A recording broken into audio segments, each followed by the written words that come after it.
but it has been accepted as necessary.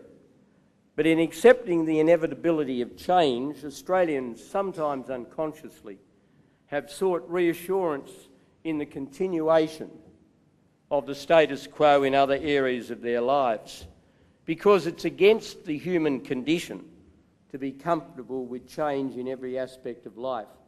We all seek a certain amount of balance. We are the party of the individual rather than of the collective. That doesn't mean that we neglect our obligation as individuals to society, but rather we see the maximum good for the nation being achieved when each man and woman is able and encouraged to do his or her best. And that, after all, was the philosophy that underpinned our successive reforms to the industrial relations system. And the success of that policy was best illustrated by the remarkable fall in unemployment which occurred during our years of office. We are a party that should always see the family as the central and most coherent unit in our society, not only as a source of love and emotional security, but also, speaking quite pragmatically, the family is the most efficient social welfare system, a properly functioning family that mankind has ever devised.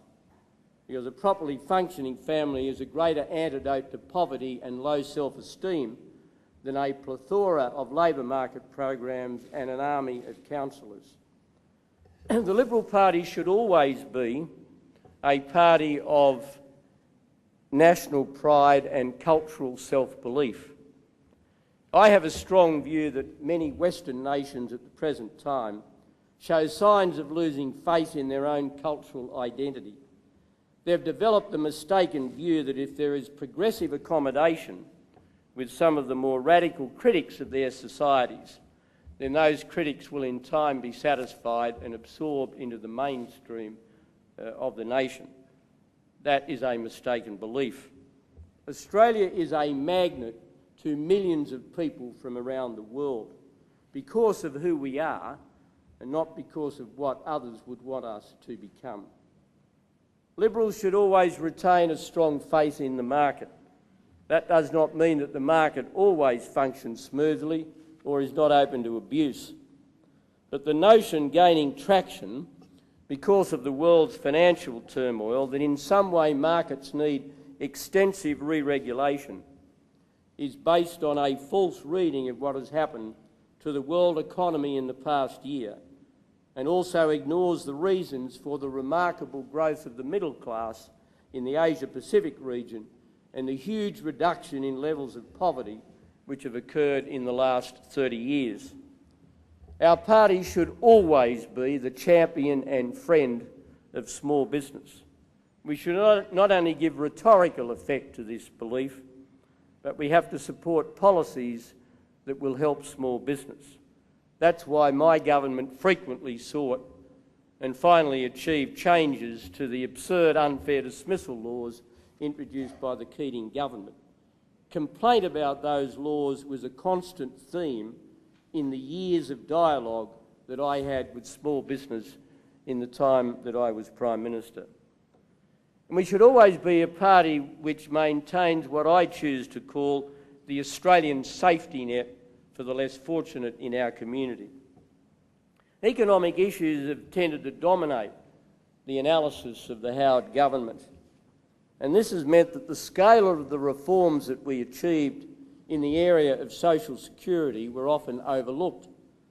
I've deliberately used the expression the Australian safety net because one of our great achievements as a nation, and this is often unremarked, that we have struck the right balance in the area of social security between the insensitive verging on the indifferent approach that sometimes operates in the United States and has, in my view, made some contribution to the disproportionately large prison population in that country, and on the other hand, the over-paternalistic approach which is often employed in European countries.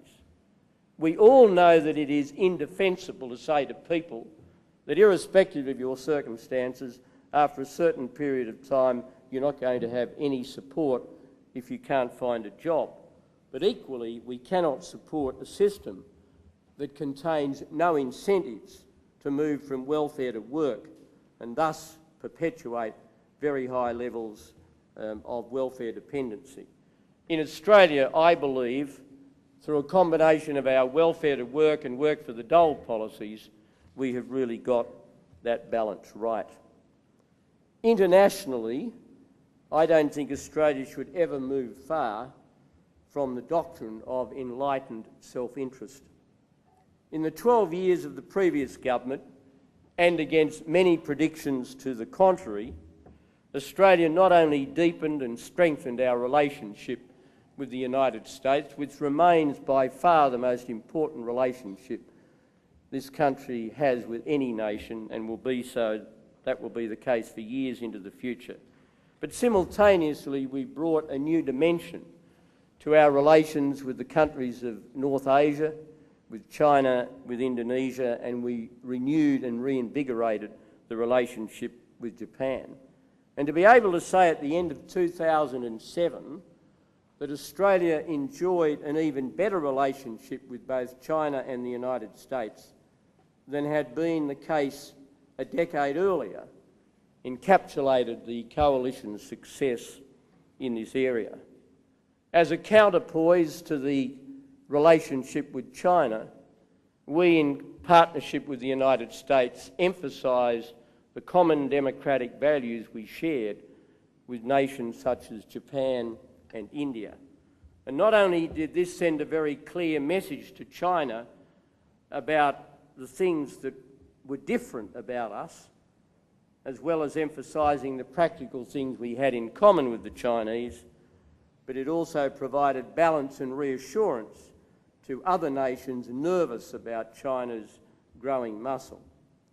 We should always remember one thing in international relations, that for all the value of certain international organisations, friends are more enduring than forums, and that common values bind nations together more effectively and a more lasting way than undue faith in the process and the efficacy of international structures.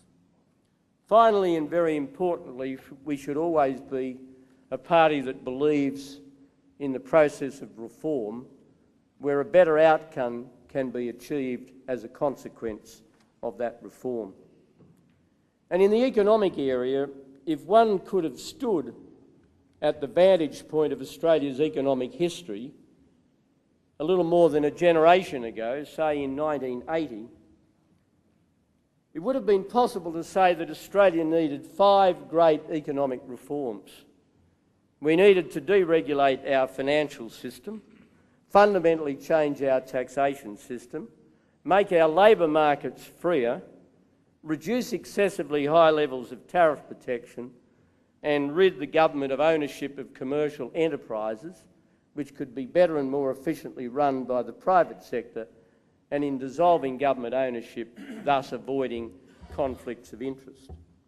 The remarkable thing is by 2007, these 5 great reforms had in fact been achieved. And I've always given the previous Labor government credit for implementing changes to our financial system and also getting rid of high levels of tariff protection. And in those 2 endeavours, they were assisted by the fact that the opposition then, the Liberal and National parties, offered strong bipartisan support. And of course, in the case of financial deregulation, the blueprint was designed by the Campbell report that was produced under the Fraser government. The willingness, of course, of the coalition in opposition to support necessary reforms in the nation's interest by a Labor government was not matched when we came to government.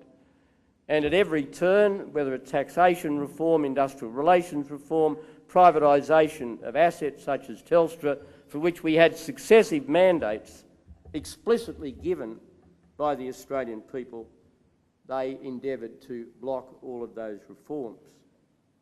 But let me be philosophical for a moment, because on economic matters apparently it is the order of the day to wax a little philosophical.